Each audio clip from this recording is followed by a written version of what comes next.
Welcome to Building the Future. I'm your host, Kevin Horick. You can check out the radio version of the show every Tuesdays and Thursdays at 2 p.m. Eastern on WDJY 99.1 in Atlanta. We also air on a podcasting network in Los Angeles called the 405 Media. There's a TV version of the show that airs on KMVT 15 in Silicon Valley at 8 p.m. Pacific on Tuesday nights. Both versions of the show air in other states. For these show times, plus past episodes, please visit the show's website at buildingthefutureshow.com.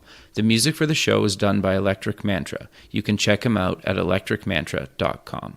Welcome back to the show. Today we have Toyin Umesiri. She's the founder and CEO of Nazarov. Toyin, welcome to the show. Thank you. Thank you for having me. Yeah, I'm excited to have you on the show. When we talked kind of a while ago, you kind of have a really interesting background, and then, that kind of really kind of transformed you into kind of what you're doing right now, which I think is really cool and innovative. But maybe before we kind of get into that fun stuff, let's get to know you a little bit better and start off with where you grew up. Yes, so I'm originally from Nigeria in West Africa. Okay. And I got my first degree, mathematics and computer science, on the continent. And then in 2004, I arrived in Michigan to pursue my graduate program, so Master's in Information Systems from Central Michigan University. And after I graduated, I went straight into corporate America. Okay, so before we kind of get into your corporate America job, was there like a defining moment or something in your childhood that kind of made you want to go into mathematics and computer science? I think it's just a natural flair. I actually wanted to be an architect when I was much younger. Okay. And I've always had a flair for, architecture, technology, mathematics, computer science. So it was a natural progression for me. And growing up, I'm number 5 of 6 children, and I come from an upper middle class family, and the lifestyle I had, and at least the lifestyle was probably equal to an average American here. Gotcha. So my family really just gave us exposure and allowed us to dream big and reach for the skies and just go pursue. Sure. No, I think that's really great. So like you mentioned, you get out of university, you start into corporate America. Walk us through kind of your journey and kind of some career highlights along the way. Yes. So I joined Whirlpool Corporation in Benton Harbor, Michigan, right out of grad school. And basically it was in the technology space. And the uniqueness of my specialty was SAP, which is a German application. And I grew a career really deploying SAP globally for, global clients. And with Whirlpool, it was, manufacturing systems, procurement system, logistics, finance and controlling. And then in 2013, I joined Walmart. I was hired in to lead their global sourcing implementation in Europe and North America. And I was with Walmart for almost 5 years until a couple of months ago when I resigned to do what I'm doing now. Sure. So you did some really kind of innovative stuff while you were at Walmart. Do you want to kind of give a quick overview of what that was? Because I think it was really cool and it's worth covering. Yes, so my personality is I'm quite passionate, and whenever I take on a project, I just take it, beyond the requirement. So for global sourcing, really it exposed me to understand how Walmart buys, what it buys globally, and how it does RFI, RFQ, auctions, the internal processes, the internal systems that are also interconnected, in order to go through the entire supply chain, procurement, logistics, movement of those goods, and also the contracting aspect. And while at Walmart, I was featured as a leading woman in technology alongside the former CIO. At that time, she was the CIO of Walmart. Very cool. And I was I was very, very active when it came to women leadership and women in STEM and giving back and encouraging young girls to pick a STEM career. And so it was quite, I loved, being at Walmart because it also gave me access to the best leaders in the world. The company has been able to attract the best minds in the world, even in Bentonville, Arkansas, at the headquarters. So it really was, in my mind, it was an incubation for the ideas I'm now pursuing with. Okay, sure. So you move on from Walmart and you founded your own company. What made you decide to leave kind of corporate America and start off on yourself or on your own? Right. I didn't know I was going to leave. So the real defining point was about 3 years ago. My late father passed, and I had to make an emergency trip to Nigeria. Okay. Before then, I hadn't been back in over a decade. Wow. So this was a shock to my system. Sure. It was a huge shock to my system. But basically, when I went back, I also, because I write, I was also tasked with writing a mini biography about my dad. So I had to interview my mom and a couple of people. And once I went through that process, it just really shook my world to say, wow, what really matters in life is not really how high you go, because my dad did rise through the ranks to the highest level of his career. But it was really the impact he made on his community, on humans. That was what really mattered. That was what his legacy was, and that was what people remembered him by. That's very cool. And it forced me to think through my own life, because at that point I was working for Fortune 1, sure. Right? Yeah. Corporate America. I was living the American dream. So it was kind of like, I thought I was doing everything, go to school, sure. Get married, have kids, white picket fence, all of that. So I was living the dream, but my father's passing really made me question what really mattered in life. And at that point, I made a commitment to give back to be of use to my generation, to add value. I didn't know exactly how, but 3 years ago, I made the commitment. And then the last 3 years, I've really just worked on that journey, doing research, and that led me to, focusing on Africa and the conversation that I'm leading now. Sure. So you have a stat on your LinkedIn profile that to me was really impressive, that according to Forbes, Africa is home to 3 of the 10 fastest growing economies in the world and has the fastest growing middle class. I had no idea that was the case. So walk me through kind of what you guys do at Nasrullah and kind of why you decided to start it up. Right. So over the last 3 years, I've actually engaged global leaders on this conversation. And based on the feedback and questions or interactions we've had, all of that is informing how I'm going about solving this. Got you.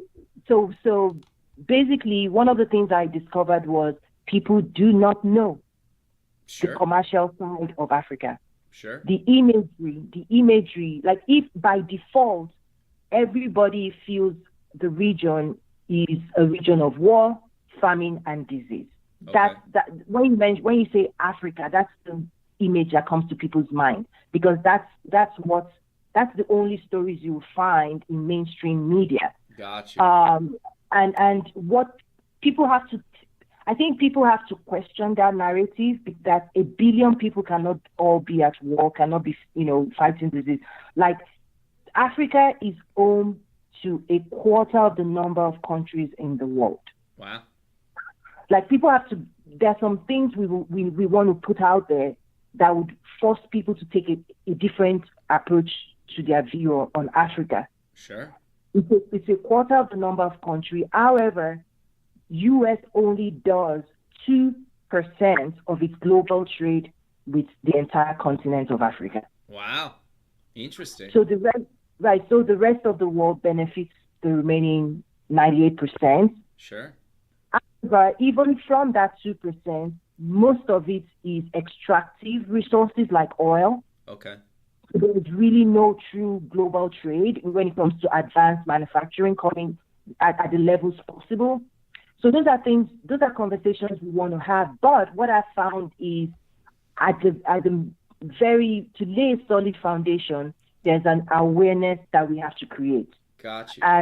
And we also, my focus is to strictly talk about commercial side of Africa, because the scale is tilted towards all the other negative press, single narrative around the region. And then what I tell people is, imagine if all people knew about Bentonville was the poor side of Bentonville, nobody would come. Got you. Okay. Right. If all I saw about the U.S. was all that was wrong with the U.S., I wouldn't be here. Sure. So those are some of the conversations we want to have. And we also want to tell the stories of people that are actively engaged and the innovation that is happening, the partnerships that are being built. China is benefiting from this. Europe is aggressively, after British exit, they're aggressively forming new partnerships with the region. I think on the U.S. side, we just have more work to do. Got you. Sure. No, I think that's great. And you're doing a big event right away, and I really want to cover that. But you offer kind of a bunch of services at Nazarullah.com. What exactly do you guys kind of provide with that company? Yes. So we have various stakeholders. Okay. So when we think about our stakeholders on the continent of Africa, their number one need is visibility, because people do not know they exist. People do not think of the business community on the continent, the business executives on the continent of Africa that are closing deals. So we want to showcase who they are. We also want to showcase, part of what we do, we've also created a database of Africa's exporters, because if you think about what Alibaba has done for China, it's provided a digital platform where you can now find people. Before Alibaba, you had to know somebody that knew somebody that knew somebody before you could trade with China. So we are trying to actively work in creating a database so you don't have to figure out, how do you navigate 54 countries on the continent. So for our stakeholders on the continent, those are the things we provide. But for the stakeholders that are here in the U.S., for businesses that want to export into the region or expand into Africa, we provide consulting services, knowledge base. I'm also working on a strategic partnership where we're going to be providing analytics, real data on the continent, on the region, to clients in America that really want to deep dive and understand how to play on the continent. There are 54 countries, and depending on what goods or services or the short or long term strategy, we would make certain recommendations to our US clients. So one of the things I try to say is manufacturing is shifting to Africa, especially East Africa. Sooner or later, it's going to start impacting US businesses. Whether it's a reality that it's going to happen, we just want to help them prepare, and we feel it's the right time to develop an effective strategy towards Africa.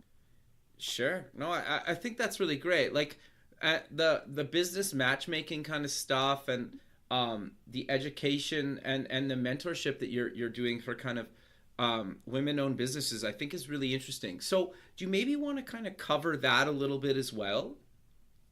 Yes, absolutely. Women, when it comes to agriculture on the continent, when it comes to trade on the continent, women can never be excluded. They can never be excluded from the conversation.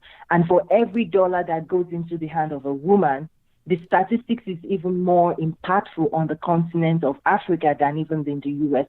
That dollar goes directly into school, putting their children in school, putting food on the table. So impacting women and giving them the resources they need is very, very critical. Just last Friday, I was giving a keynote speech at Washington University in St. Louis. And what occurred to me because of the questions that was coming from the attendees was that nobody, not many people are actually mentoring or feeding this ecosystem of African entrepreneurs, women in Africa. Nobody's addressing their needs. Got you. And there's a billion there's a billion out there that the expertise we have, all of the skills I've developed, developing global strategies and supply chain strategies for the world's largest retailer, I've now found a place that desperately needs it. Interesting. Yeah, no, I think that's really great. So walk me through your up and coming event, like Trade with Africa, businesssummit.com. How did the Trade with Africa Business Summit kind of come to be, and why did you decide to create it? Yes, so I speak outside of Arkansas Sure. when it comes to Africa. And through the last 3 years of talking to global leaders, I realized that the various stakeholders were not on the same page. Okay. Be it African policy leaders, U.S. policy leaders, African business community, U.S. business community. They are not on the same page. So, for example, the policymakers on the African continent, the politicians, over the last 20 years, because they do not understand the way the U.S. is set up, okay, they've only built relationships in Washington, D.C. Gotcha. So they will talk about, we want trade, we don't want aid, but the only thing Washington, D.C. can give you is foreign aid and favorable policies, because that's the political seat of America. Got you. So it's only rhetoric at this point, because what I'm now trying to do is point them in this direction. And when I say this direction, we're hosting the event in Bentonville, Arkansas, which is the headquarters of Walmart. Right. This is a strategic global trade hub. Right. Interesting. Everything they need. This is the place they should be building trade partnerships. If what they want is trade, this community solves for Latin America. This community solves for China, for India. This community knows everything it takes to move goods from point A to point B. When it comes to supply chain, logistics, everything is right here. We also have Tyson Foods, which is one of the leading agricultural companies in the U.S., in the world. I would even say $40 billion. Wow. The former CEO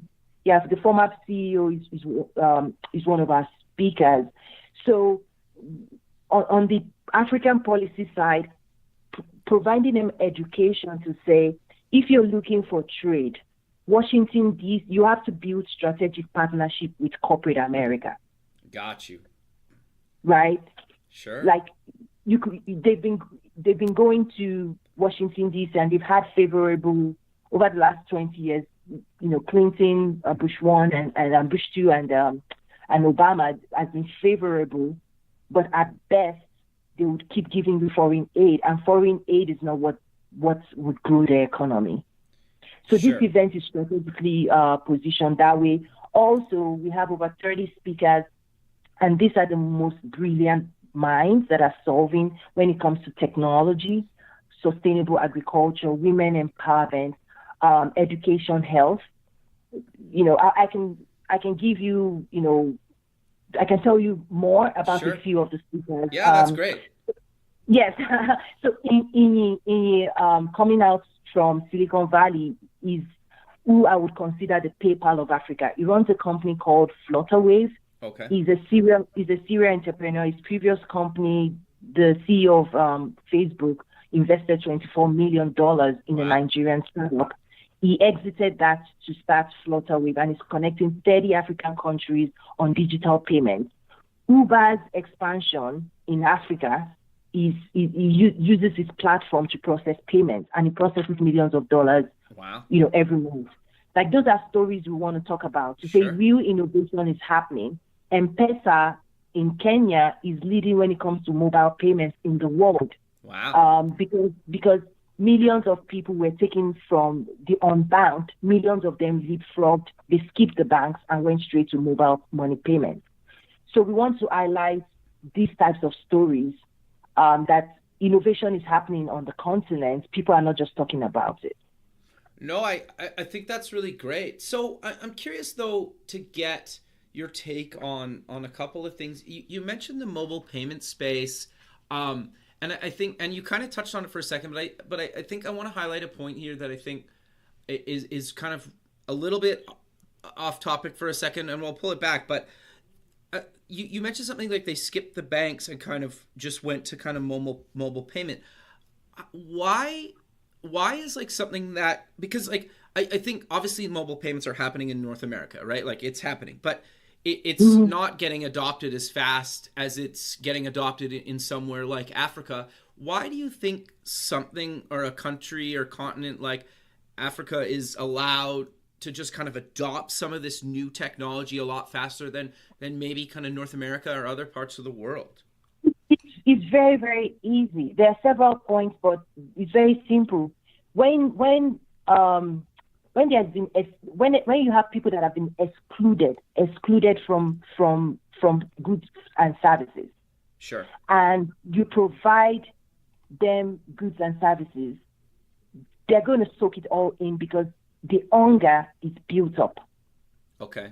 But if you have in the U.S. market, you like, what would you be offering somebody that already has a bank, that has mobile pay? Like, what would you be offering me that my bank that is so huge that I will have to walk away from my bank? Sure.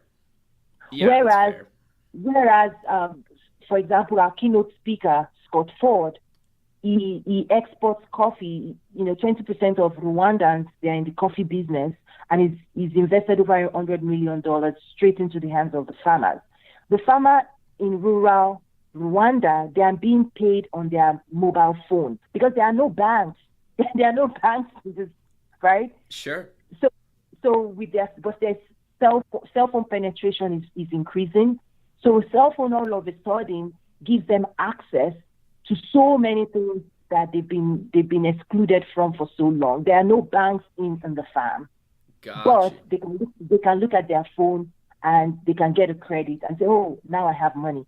And even in Kenya now, the joke is if you're seeing people on the street, they're buying bananas, oranges, and you just see them on their phone, they're paying for banana with their cell phone. No, that's cool though. Yes, it's very, and even when it comes to retail, there's a lot of leapfrogging also happening. Things are happening when it comes to e-commerce, and American businesses are missing this opportunity. It's going to be too late if 5-10 years from now you're saying Africa, we would have already won. We would have owned the market before if people don't pay attention to this. Sure. No, I think that's really great. So you've kind of covered it throughout the show so far, but I really want to kind of bring the point home. Who should kind of attend your business summit? So whoever wants to export goods and services to the continent, I mean, with all the trade conversation that's happening, North America, Canada, China, there's a whole lot of conversations happening in global trade right now. Okay. This is a great opportunity for business leaders to start exploring new markets. Okay. That is projected to grow, that right now they don't know anything about. Sure. For the most part. So first of all, it's that for those people that are already engaged, this is an opportunity to start building strategic relationships with people on ground that are flying in. You don't have to go there to start making strong connections. For people that also want to import from the region, one of the speakers is the export promotion leader for one of actually the largest economy on the continent. Wow. He's going to be here. This is a good time to start understanding what the landscape looks like. The region, the region produces part of probably the largest amount of cashew in the world. Oh, really? I didn't know that. Interesting. No, but people don't give it credit because it is exported raw out of West Africa directly into Southeast Asia. It is processed there and then imported into the U.S. So you probably be eating cashew grown in West Africa and not know it. Interesting. So what the region is now asking for is people to invest in manufacturing. And people are doing that, but they need it in increasing number. I can also give you another example. Sure. In Rwanda, Donny Smith, the former CEO of Tyson Foods, went there, and the Minister of Agriculture said, Donny, what we need is a commercial feed mill. Okay. Because we're importing all the feed for our livestock. In the entire country of Rwanda, we're importing everything. And he built the first commercial feed mill, and guess what? After he built that, 2 other people have built 2 more because they now see the commercial side of it. The people of Rwanda weren't asking for charity. They already had their funds that they wanted to use to buy this feed for their livestock. They were just susceptible to currency fluctuation. So there are some strategic things that are happening that it makes sense to start targeting an existing market that is underserved. Sure. No, that's interesting. So I'm curious, you kind of mentioned it like a few times, like where like aid compared to, actually kind of maybe setting up a business or investing. Like is it, and correct me if I'm wrong, is it like not saying aid isn't welcome in certain situations in any part of the world at certain points, but that's kind of just like a short-term solution where if I myself invest or build something like a manufacturing plant, that's like a long-term solution. Is that kind of a accurate way of putting it? So I'm going to kind of break some bubbles here. No, I think it's good. That's why I asked the question. Here's what a lot of the leaders in Africa doesn't realize. Okay. For the most part, when you bundle aid is achieving 2 things. It's aid, but it's growing the American economy because the conditions tied to most of that package is that an American company is the one to execute those projects. Got you. Okay? Okay. So if US says I'm going to give you $50 million, okay, a given percentage, the way I understand it, a given percent, it's going to grow export. There are some things here that is locked into growing the export for the US, which is fantastic, right? We need that. Sure. We need that. But we need something that is equally growing and giving opportunities for African exporters. Sure. So both countries win. Is that fair to say? Exactly. Yeah, okay. Yes. So there's it's quite complex. There's also a fresh topic that is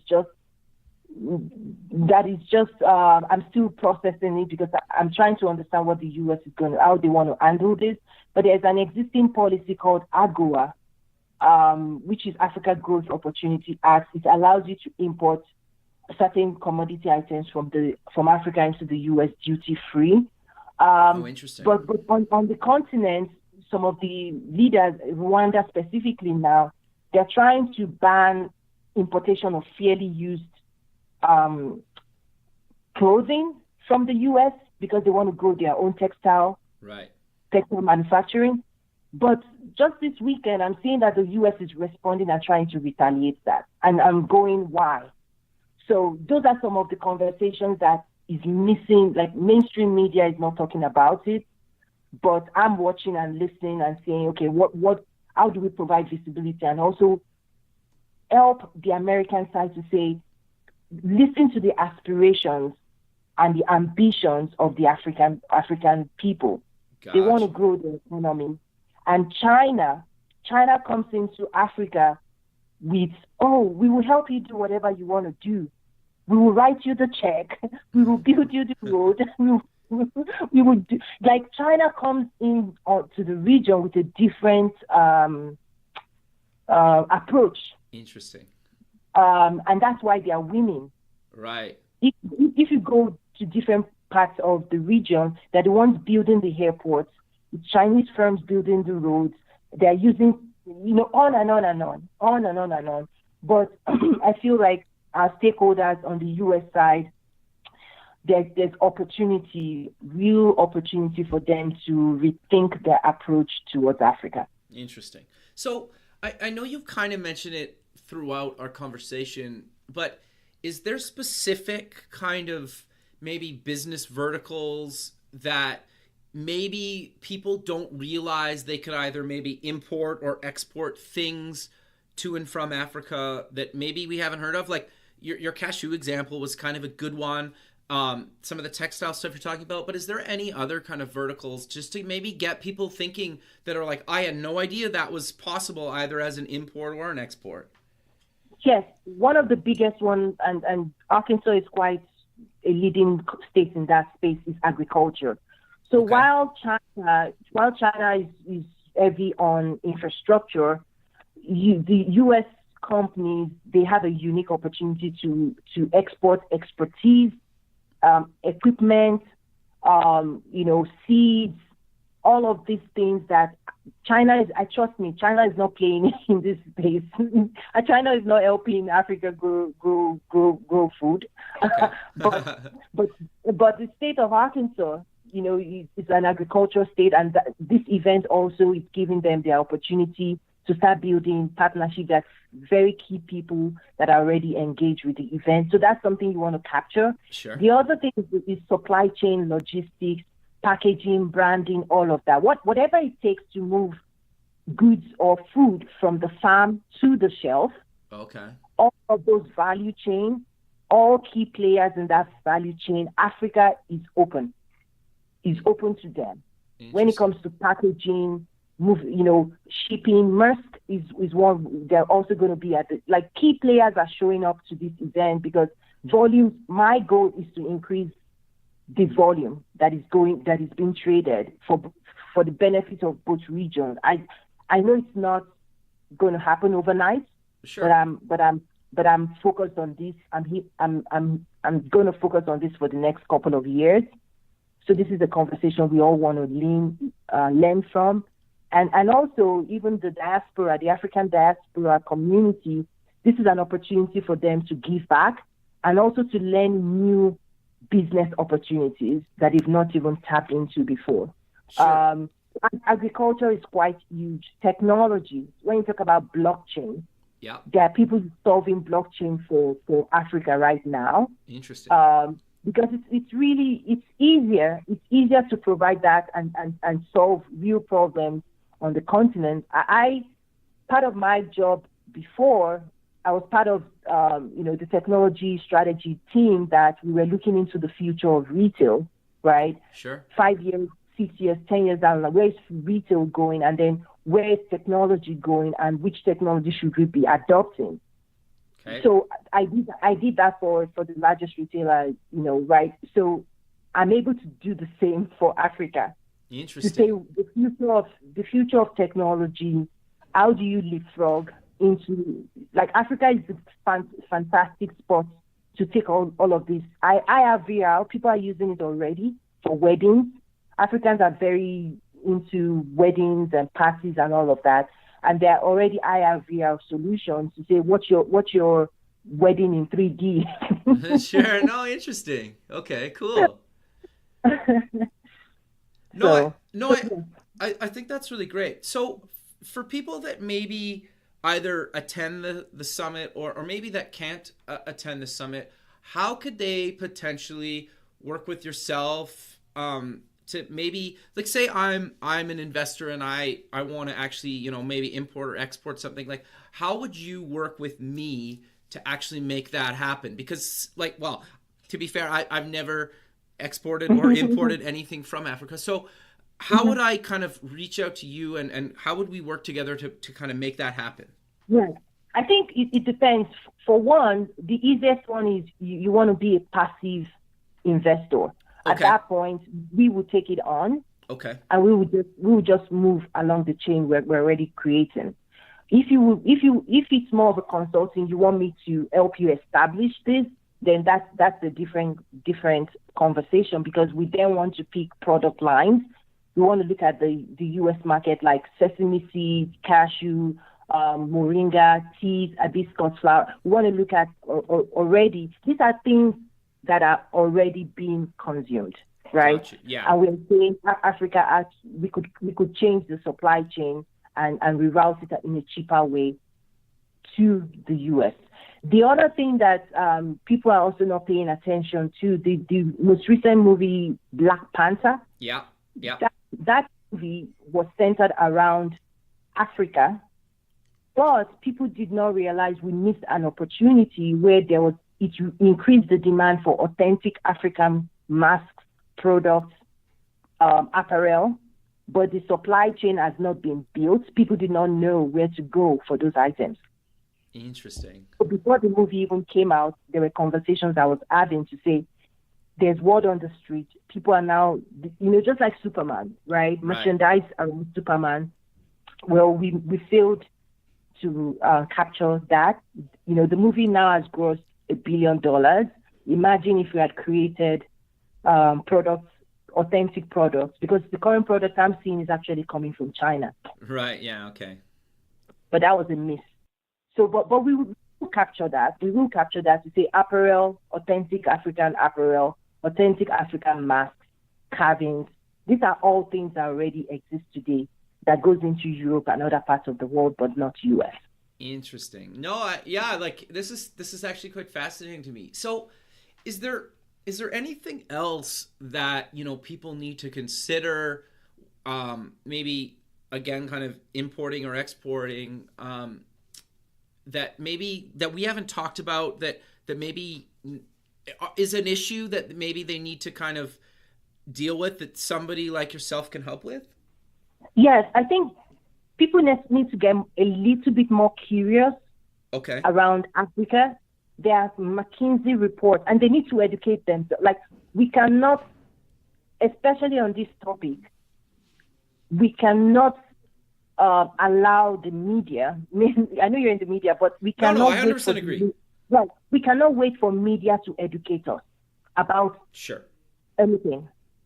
Like, business executives cannot sit back and wait for media to inform them about what's happening in the world.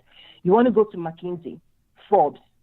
McKinsey has an extensive report about the growth projection for Africa. By 2050, Africa would have about a quarter of the number of population in the world, while the rest of the world, the Western world, is declining in population and is aging. Sure. Africa is on the rise. In 1980, there was just about 500 million people on the continent of Africa. Just under 40 years after, it is now 1.1 billion. Wow. People. Wow. It doubled. It is now projected that by 2050, that would double again to 2 billion. Wow. By 2050, Nigeria is projected to be the third largest populated country next to China and India in the world. Right now, Nigeria has 180 million people, which is about half the population of the US. So by 2050, the projection is that country would surpass the US in population. So wow. there are two things. Some things concern me, some things excites me.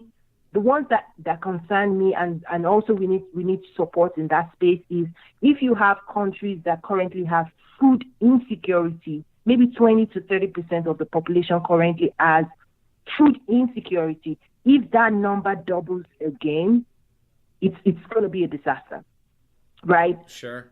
So we want people in the agriculture space especially to please pay attention.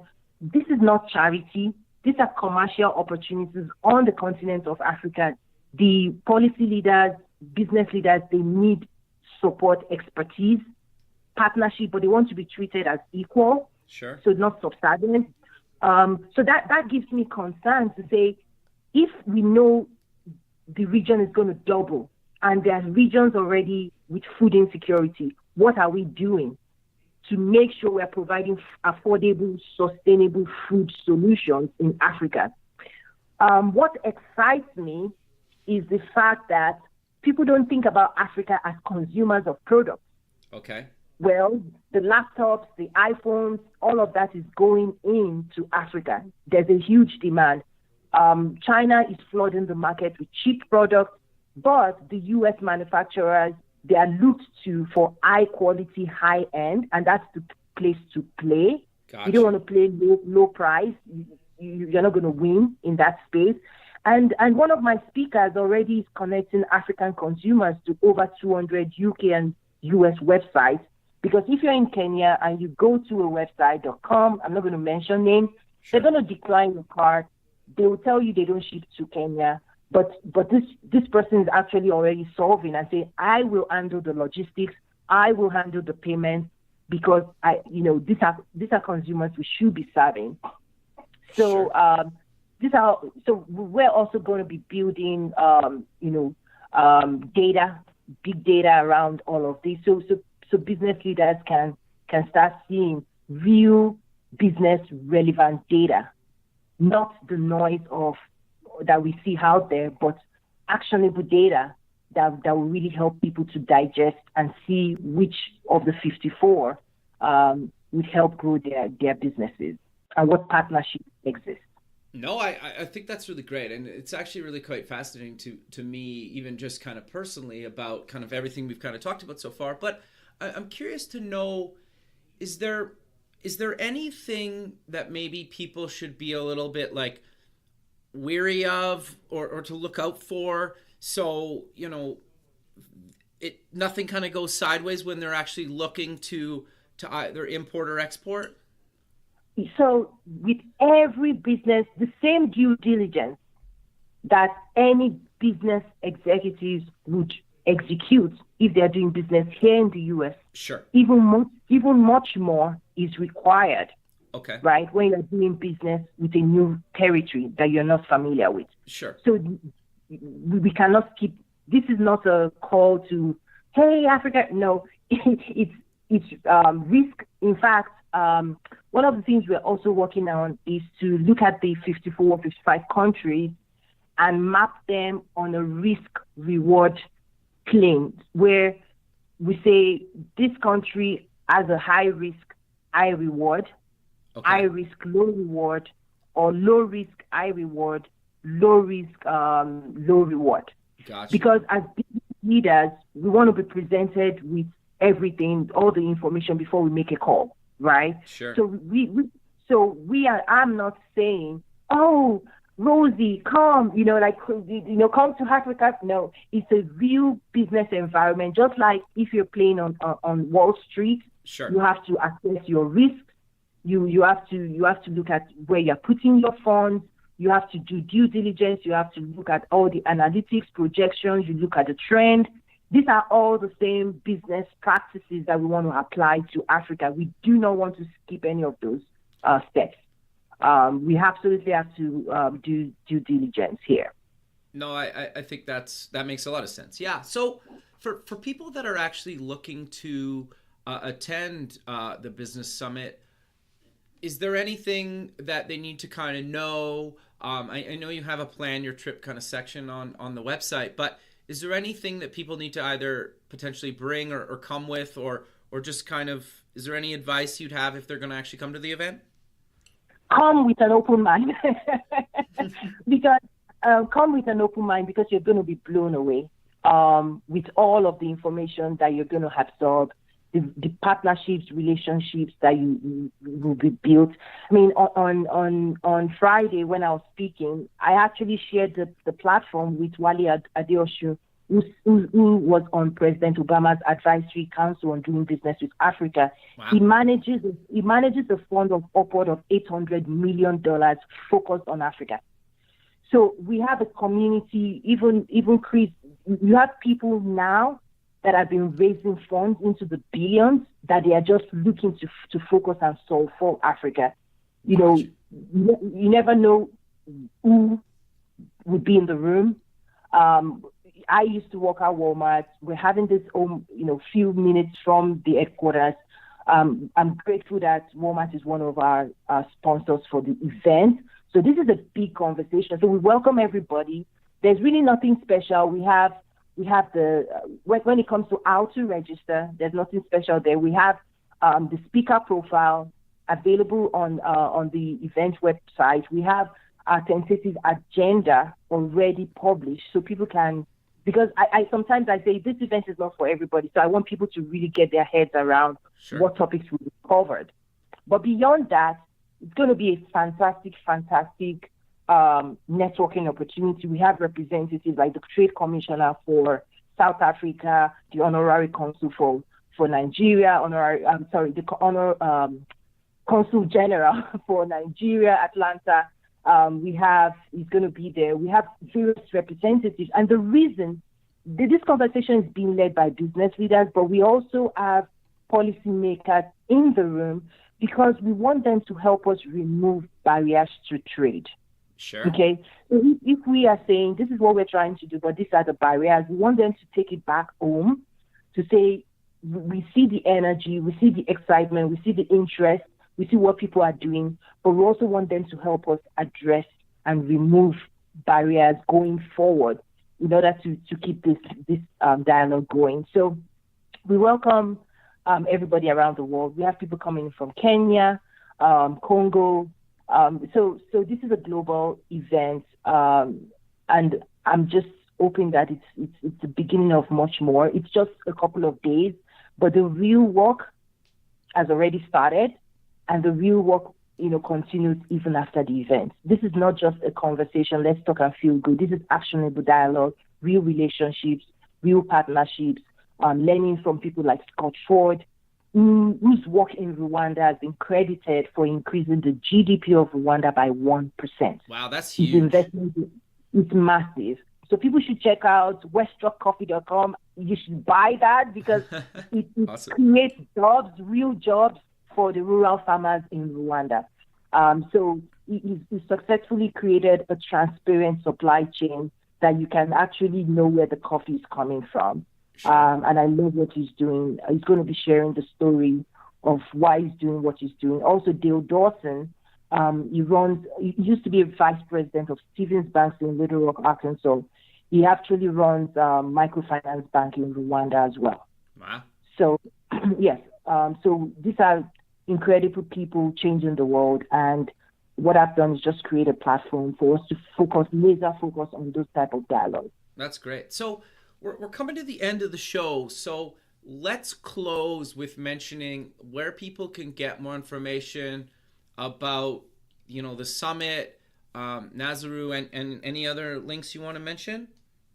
Yes. So for Nazarov, it's www.nazaru.com. Again, Nazaru. And for the summit, it's www.tradewithafricabusinesssummit.com. Again, tradewithafricabusinesssummit.com. And if they just Google my name, Toyin Umesiri, there's a ton of articles, ton of information that will lead them directly to this site as well. Sure. I'm super excited, and I look forward to seeing as many people that can make it to Bentonville, Arkansas. Sure. That's May 10th and 11th. May 10th and 11th is the event. The evening of the 9th, we're having a by invitation only reception for speakers and sponsors. So we also, if brands want to be a part of this and get in front of this global audience, we welcome them. We have sponsorship packages as well. Perfect. Well, Toyin, I really appreciate you taking time out of your busy day to be on the show, and I look forward to keeping in touch with you, and have a good rest of your day. Thank you so much. Thank you for the opportunity. Thank you. All right. Well, you have a good rest of your day, and we'll talk soon. Bye. Thanks. Bye. Thanks for listening. Please visit the show's website at buildingthefutureshow.com. Also check us out on Facebook at Building the Future Show and follow us on Twitter at Building Show. The music for the show is done by Electric Mantra. You can check him out at electricmantra.com and keep building the future.